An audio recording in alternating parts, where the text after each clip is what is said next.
On today's Locked On Thunder podcast, what are the keys for the Oklahoma City Thunder as they head down to Dallas?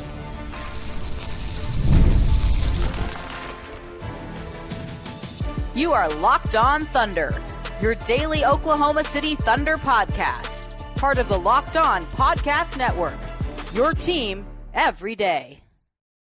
Let's get it going on the Locked On Thunder podcast on the Locked On Podcast Network, your teams every day. I am your host, me member and Inside the Thunder beat writer, Rylan Stiles. Follow me on Twitter at Rylan_Stiles. Follow the show on Twitter at LOThunderPod. And joining us today is Michael Martin at Michael on Sports.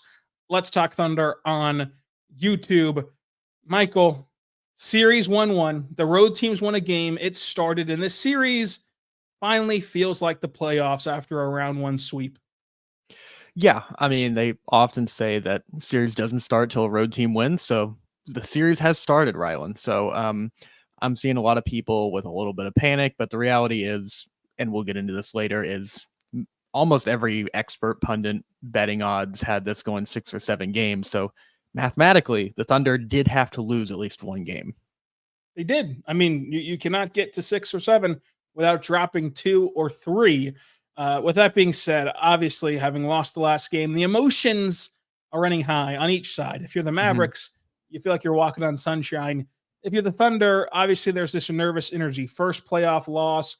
How will this young team respond? Yada, yada, yada. You're heading into Dallas in the afternoon on a Saturday where Josh Giddey had the lowest point of his season, and you were massacred last time out against the Mavericks team. That was the one game that they were healthy for, even missing Derek Lively, though, in that game, so they weren't fully healthy. But a lot that goes into it. Bottom line, I think that this Thunder team has shown all year long that they are going to be responsive to adversity. But by the same token, this Mavericks team is also a really good opponent and a really good team. So I'm not leaning one way or the other yet in Game 3, which is what we're going to talk out here today. But what are some of the keys to Game 3 for the Thunder to take a 2-1 lead? Some of the keys. The one that sticks out to me the most is Lu Dort just has to stay out of foul trouble. It felt like Luka was, we can make fun of the flopping and some of that stuff, but the reality is if you're in a position like him where you can get the best defender off the floor, it's no different than just calling for a screen and getting a switch. He's just literally getting him off the entire floor. So Lou just needs to be very, very careful of how he's guarding Luka, because I don't know how you felt, but it felt like a lot of these fouls were just like sort of non-basketball plays that he could have really avoided. Yeah, I think that he could have avoided most of them. Whenever you look at 5 of them, he had a couple that were on him, just being Lu Dort.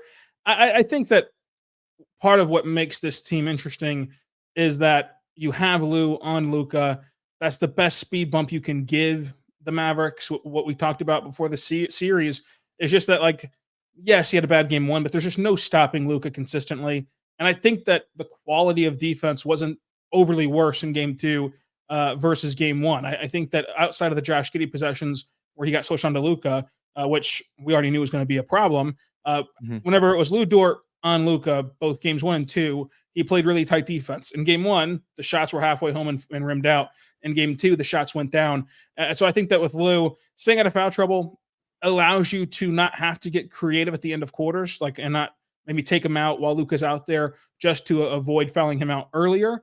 But that's going to come down to as well some of just the nature of how the officials are going to call the game. And are they going to call it tight?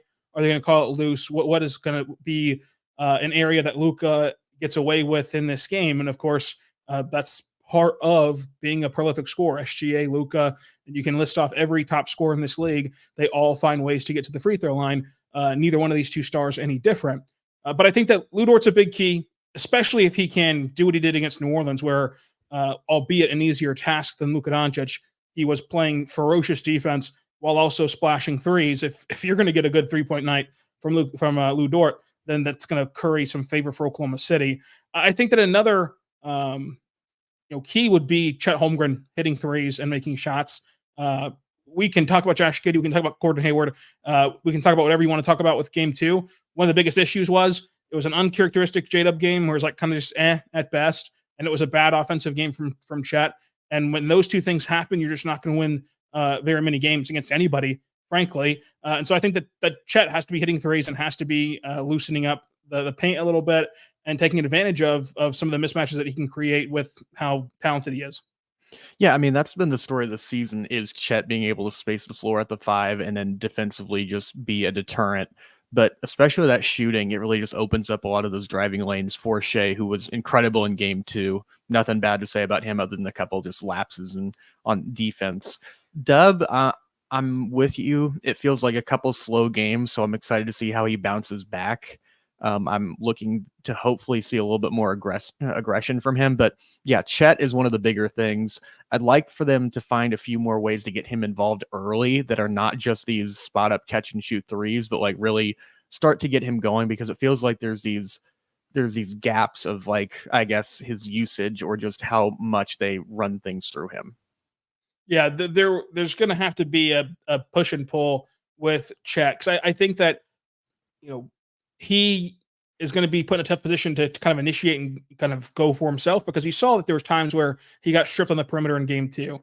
And then you also don't want to force the issue and take the ball out of Shea's hands too much or J-Dub's hands. So finding that right balance of, like, when you defer to Chet versus when you try to hit a tough mid-range shot if you're J-Dub or Shea is going to be key, just how having all three of those guys click. And then it's just silly, but like, you just can't shoot 38% from three again. Obviously, you're going to have to make more of your 3-point shots, and it's a make or miss league. Sometimes it is that simple. Like, everything in game 2 pretty much trended the same, besides Mavericks got an uncharacteristic night from Tim Hardaway Jr., got a career high night from PJ Washington, and the shots for Luka fell, and the Thunder could not hit their threes on some quality looks. Yeah, one more thing on Chet. I'm not saying just like take the ball out of Shea's hands or whatever, but in some of those dub lineups of just getting him on the short roll and a couple more lobs, it just feels like it's a lot of just spot up threes for him. So anything you can sort of maybe you get him to the free throw line. But I'm with you on the 3-point shooting variance, and it just felt like, not to oversimplify it, it felt like in game 1, the Thunder role players shot a little bit over their head from 3, Thunder win. Game 2, Mavericks role players shoot over their heads from 3, and the Thunder shoot below their standard and they win. So a lot of this is going to be determined on just the 3 ball. And the thing is, just like, Luka and Kyrie are going to make their shots. PJ Washington had a much better game, a career night, as you mentioned, but Tim Hardaway Jr., I think, is just a very volatile player. And some of these other guys like a Dante Exum, Josh Green, Derek Jones Jr., that's sort of the game plan that you just have to live with if they make them. But limiting those top 3 guys, I think, is the biggest issue. Yeah, I think it's tough to play the results versus the process of, like, in game 1, those shots that they were calculating to give up for the sake of defending Kyrie and Luka, people thought was a mastermind idea by Mark, because the shots missed. Then in game 2, whenever guys that you're expecting to miss, like Josh Green, like Tim Hardaway Jr., start hitting, then it's like, well, why are the Thunder just leaving guys open? It's like, well, it's the modern NBA. You're going to have to leave shots open. The Thunder had many shots that were wide open that if they hit them, Jason Kidd thought differently after game 2. So, like, that part of it is why that my big talking point, Michael, after game 1 was that, like, independent of Luka's stat line, this was a fantastic defensive game, because sure, he missed some tough looks, but that's all you can ask for, is to make Luka work hard and then defer to his secondary players. The worry for Oklahoma City could be that, like, role players historically shoot better at home. They got their big role player night on the road, and now are trending home in the American Airlines Center, where these guys shoot better. So that can really cause them to snowball some momentum, which I think is why another key is that as players were talking about losing focus and lapsing at times defensively, you have to come out with your hair on fire defensively and have crisp rotations and make them work for their shots at the beginning, because you carry that game 2 momentum into game 3. You're playing at home. You are, of course, more comfortable at home, both on the court and off the court. I think that the Thunder have to set a tone right away and deliver a counter punch. And I think that the Mavericks are going to have to call the first time out of this game. If they do that, then you got to feel good about the Thunder. If not, things can get dicey.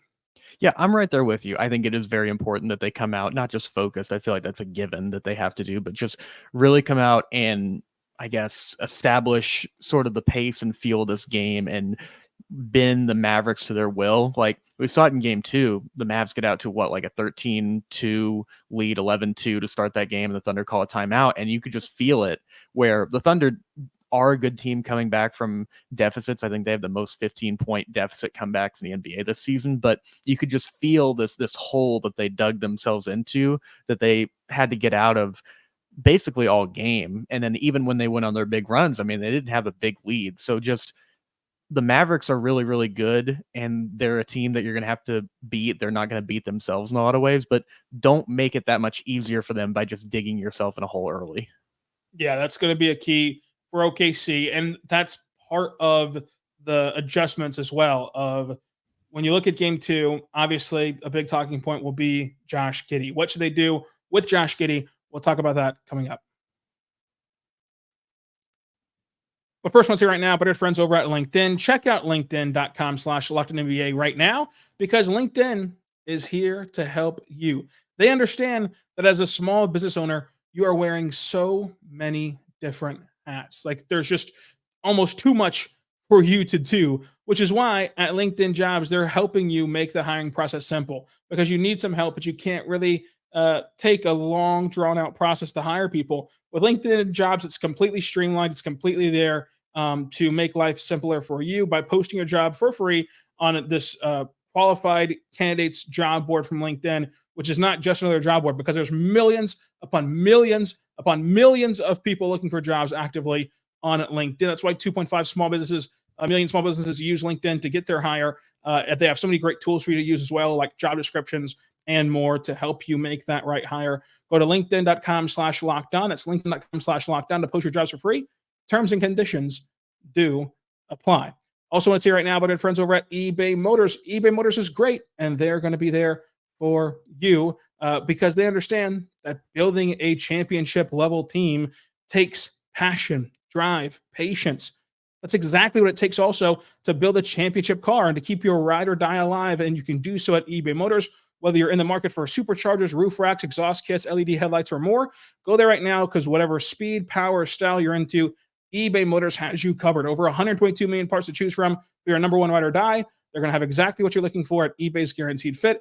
It's your parts to fit your ride every time, the first time, or your money back. Plus, your eBay Motors Guaranteed Fits has you burning rubber, not cash. With all of the parts that you need at the prices that you want, it's easy to make your car the MVP and bring home a huge win. Keep your ride or die alive at ebaymotors.com.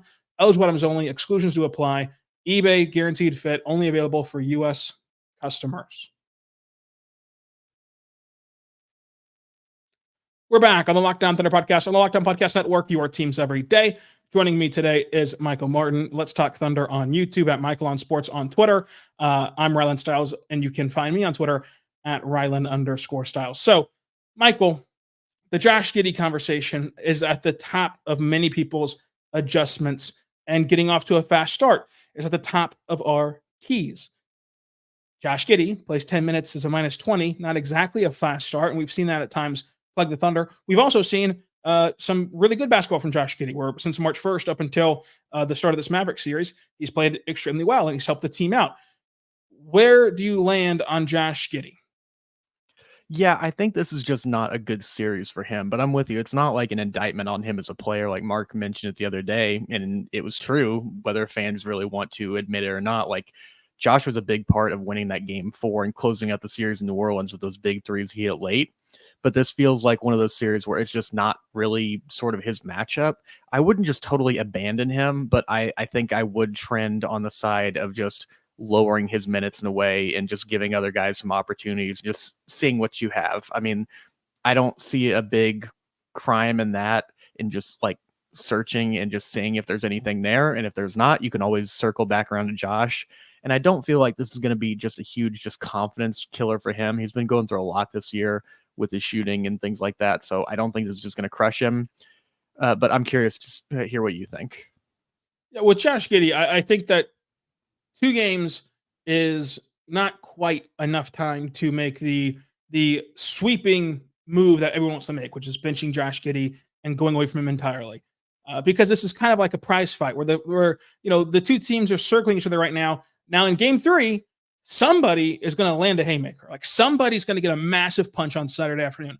Who's it going to be is yet to be determined, and get someone on the ropes. So in game 3 and afterward, how you take that haymaker or deliver it is then when you can start making these big assumptions and these big sweeping changes to counteract the series and to try to right the series. So I think that right now where I fall is, yeah, go ahead and start him in game 3 and be quick to shift, be quick to pivot away from Josh Giddey, and understand that like heading into game 3, like you said, there's an option of this where this just might not be the series for Josh Giddey. And there's going to be such controversy around Josh Giddey because there's a divide among fans. Like the Australian fans, of course, are fully behind Josh Giddey and think he's the best player and think the Thunder are misutilizing him. Thunder fans are both, some are supportive, most are, kind of tired of Josh Giddey at this point. For me, I think that it's okay to admit, like, no matter what side of the aisle you're on with Josh Giddey, that like he's not a Shea and he's not a J-Dub on this specific team and on this specific season. Whereas like those two guys, you got to play them no matter what. There's nothing that the Mavericks or any other team can do to make you not play them. And I look at Shea of like last series. Yes, we can all admit that Herb Jones is the absolute best matchup for Shea. But with that being said, you're not taking Shea out of the game no matter what. And you're not taking him out of the rotation no matter what. Whereas with Josh Giddey, he's not one of those players. He's not one of those A-tier players for this team right now. And so you also have better options than Josh Giddey. You have much better options that fill his role should he not turn it around in game 3. And so him getting the boot in this series is not an indictment on his long-term future in the NBA or even his future in Oklahoma City or even his future this postseason. But there is an option where like this is just not the series for him, just as so far it has not been the series for a guy like Kenrich Williams. Like we all know can provide production in the NBA, but for whatever reason the Thunder aren't playing him right now. Josh Giddey is not above reproach in that way. I think that with Josh, the biggest issue here is the Mavericks. And this is why in the series preview, I talked about, being more fair to Josh Giddey than just what his production line says, because I look back in game 3 of the regular season, which was a topsy-turvy issue where the Mavericks had guys in, had guys out, and they never really had a full look at the Dallas Mavericks except for that Saturday night. But in game 3 of the 4-game series in the regular season, Josh played really well in the first half. Like you liked his defense. You liked what he did scoring inside. Like you liked what Josh Giddey was providing you. But Jason Kidd, like his big thing with the Thunder is that you're going to make him beat you. And the sad part is for Josh Giddey is that like he does not have the on-ball reps that is required for him to stay into the game and stay into a rhythm longer. Like he's just not one of the best ball handlers on the team in that way of offense initiator. So then he's got to learn to play off ball, which he has learned to get better at playing off ball throughout this season, but it's still not his strong suit. And if a coach is going to make him into a corner shooter, the odds say he's not going to shoot the ball particularly well. And at that point, it's unfair to him to keep letting him go out there and drown in this particular series. So I think game 3 is the swing game. Like there's a chance that you walk out of game 3 and you're like, yeah, you just can't play him this series. No different than Enes Kanter, no different than whoever else. Like you just can't play him in this series and you try again next time. But there's a chance that, he goes on the road and all of a sudden he's productive. So that's why I say that, like, if I had to lean right now, I would lean that this is not a Josh Giddey series at all. But I'm willing to give him the start of the game 3 just to be sure.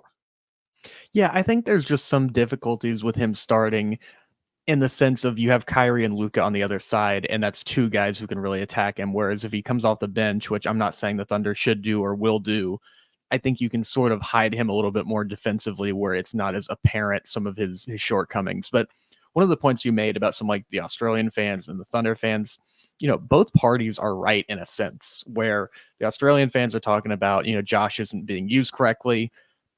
It's not that they're mismanaging him. It's just what you mentioned of just like he's best with the ball in his hands, but these other two guys ahead of him with Dub and Shea are just better. They have a higher ceiling with it. So you could maximize Josh and just put the ball in his hands the whole game, but you don't have the same team ceiling as you do with these other guys. And then Josh, to his credit, has sort of been put in a role where you're putting a square peg in a round hole, but he's made the best of it and he's really, really improved off the ball, but it's still not his strength. So you have some other guys who can come in there and probably do it better, but it's not that Josh is just some bad basketball player, and it's not that the Thunder are limiting him. It's just that it's just sort of a weird fit, and it's not something that's just completely hobbled the Thunder, but there are some limitations. But two things can be true: that Josh is a good player, but it's not necessarily this role doesn't, I guess, cater him in the best way possible. Yeah, I think that that's the correct way to approach this. Of like, it does not have to be these big sweeping conversations of like black and white. Either he's awful or he's good. I think that there's just a fit issue here with this series, and particularly with this team in this series, because you don't really have another option to use him any differently than you're using him right now, which the way you're using him right now is not particularly fair to him. So it's just a bad situation to play Dallas in that way, especially because you have Wiggins, you have Joe, you have Kaysen, you have all these guys who can perform. And I use the example of like Chet, like Chet Holmgren did not have a good offensive game on Thursday, and you could be sitting there if you're a huge Josh Giddey supporter and saying like, well, why aren't you just saying that Chet shouldn't play? There's no one else to play. Like there's no one else to play than Chet Holmgren. You're not going to take him out because he had a bad offensive game, because number one, he still played really good defense, which Josh Giddey didn't do, and number two, who are you putting in place of him? That answer is jarring. If you were to truly try to find a way to play 48 minutes without Chet Holmgren, the reality of the situation is to make up 48 minutes without Josh Giddey is easy for this Thunder team against the Dallas Mavericks in this series. Not to say that they're going to do that, because I do think that he's going to play. I do think that he'll play the whole series. And I do think that he'll probably start the whole series. But this can certainly get to a point where that might be the wrong decision. And I think that it's getting late early. If you're Josh Giddey, he's going to have to start out strong. And I think that you have to also factor in the emotional state of Josh Giddey. Like, he's clearly not had a good series. He's been open about like his struggles with this season and the confidence that's gone up and down on him this season.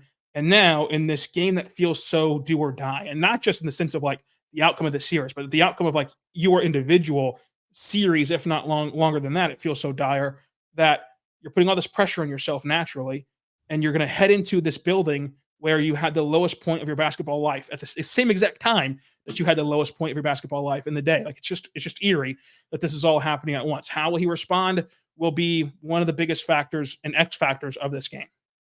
Yeah, and to your point about Chet, like, I think it is unfair to just point the finger at Josh and go, it's all his fault. He's playing bad, and that's why the Thunder didn't win. Like, Chet could have played better. We talked about Lu Dort's foul trouble.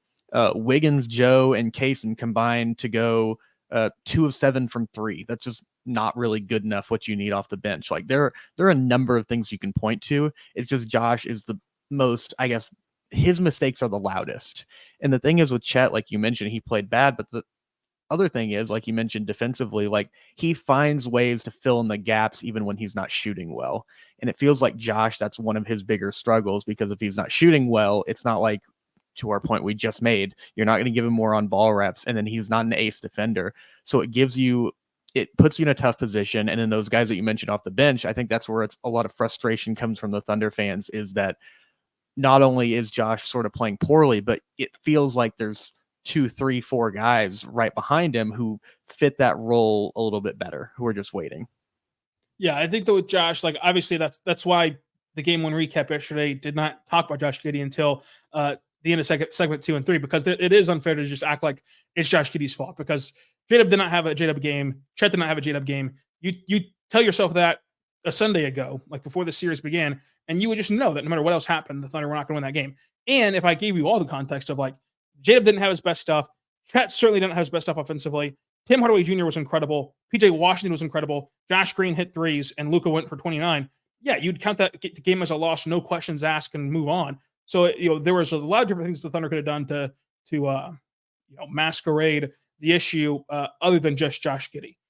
Another key adjustment is going to be, I think, taking Gordon Hayward out. Like, I'm sorry to be that blunt about it, but the idea that like the only excuse, and I say excuse as a wrong term, but let's just go with it. The only excuse given for playing Josh Giddey has been Gordon Hayward. They like his. I'm sorry, yeah, Gordon Hayward has been that they like his size, and like they like him playing the small ball, 5 to the 4, and the size he provides. That's fine, and he has been a good team defender in that role, especially compared to expectations that you had for him going in. However, he's been awful offensively, and you have a guy on the bench who can do that, spring size and play the small ball 5'4" in Kenrich Williams, who at least will shoot the ball and will at least try to be a plus offensively, and has shot well in the corners this year, and is better defensively. So if even if Kenrich does not hit threes and does not have a good offensive game, if you're just then looking at defense, because we can agree that Gordon Hayward's been awful offensively, and if Kenrich misses threes and is not productive offensively, then you go to the defense, and Kenrich is much better defensively than Gordon Hayward. And he's an enforcer, and he's an energy giver, and he's a guy that the players rally around, and he has these intangibles about him. So it's there's just no excuse anymore to continue to shoehorn Gordon Hayward into this picture, because he's just shown you what he is and who he is in this particular season. Now, you can keep hoping, and 4 minutes is not going to totally make or break you, but it doesn't matter. You can keep hoping that today's the day it's going to be all figured out. And maybe if you keep hoping that and you keep shoehorning it in, maybe one day it will happen for you and the blind squirrel will find a nut. But I think that I'd much rather give it a go with Kenrich Williams than I would with Gordon Hayward. Yeah, I mean, Derek and I went on our 3-man pod and talked about just run him out there, see what's going on. But we're at the point where we have a big enough sample size of, I just don't think it's coming. And, whether it's a health thing, whether it's a mental thing, I don't know. But you mentioned Kenrich Williams, whether he makes or misses threes, Rylan, you can't make or miss a three if you don't take any. And Gordon Hayward just not even really looking at the basket. And although he does add some extra playmaking that Kenrich lacks, or he's not on the level of a playmaker as Gordon Hayward, it still does break up the rhythm of your offense if you get to that swing mentality and hit the guy in the corner and he won't shoot it. So there just are some things like that where you just need to take the shot even if you aren't going to make it. And then to your point about Kenrich, I like the defensive chops that he adds, and then just some of the grit, because I feel like the Thunder need some more of those vocal guys just outside of Dub and Chet to an extent. Lu Dort is pretty stoic in his stuff. Shea, although extremely competitive, is not a super fiery guy. And I feel like there's an element of Kenrich going out there and just making sure the younger guys aren't getting punked by some of these guys from the Mavericks. Yeah, and I mean, he's the guy on the team that started a fight. And I want that kind of guy, especially heading into the first game where I don't care how calm and collected they are. And I want to preface this by saying I wouldn't care if they're a 15-year team. If they've been together 15 years, I still would say this. You're going to be a little wound up in a 1-1 series on the road in a playoff environment like this. This is not New Orleans. And all offense to New Orleans, because that was a terrible, terrible playoff environment. That was worse than a January game in the Paycom Center. This is a massive home court advantage in Dallas. It is going to be rocking. You're feeling it now. This is the first time you felt pressure in the postseason. And you have guys on the other side who are going to talk. Kyrie's going to talk. Luka's going to talk. The crowd's going to talk.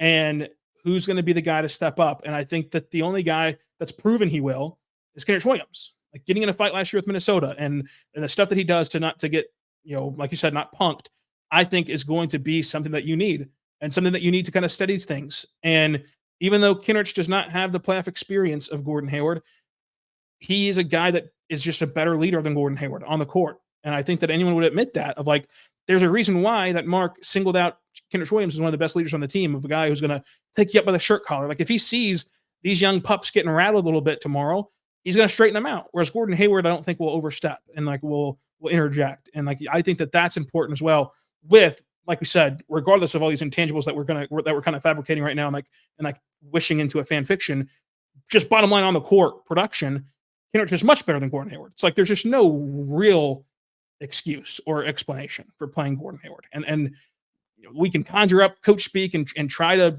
shove it down your throat, but the reality is there's no indication right now of why Gordon Hayward should be playing. Yeah, and then you mentioned Mark calling Kenrich one of the better leaders. He didn't just stop there. He called him the soul of the team earlier this year. And Kenrich, to your point, Gordon Hayward, good guy. I have no issues with him personally. Don't know him really well. We've talked to him a few times, so he's been great. But Kenrich, I think, does have the respect of the locker room to go out there and really, like you mentioned, grab guys by the collar. And it's sort of hard to do that when you're not getting minutes. At some point, you sort of just become the Udonis Haslem of things. And I think that Kenrich is a guy who can still play. He's not washed up by any means. I still think he has a lot of great basketball left in him. And just have some type of change up and let if they're going to have this much physicality in the postseason, this feels like something that would just lean in extremely well to what he does, and just have that small ball option if you want to have it.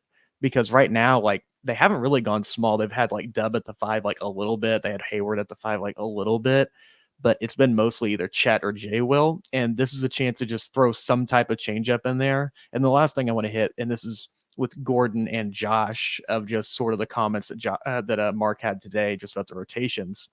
The reality is, like, even if they're going to change it, do you think Mark was going to come out today and tell everybody, like, yeah, here's the game plan. Here's what we're going to do. Josh will not start. We're going to start this guy.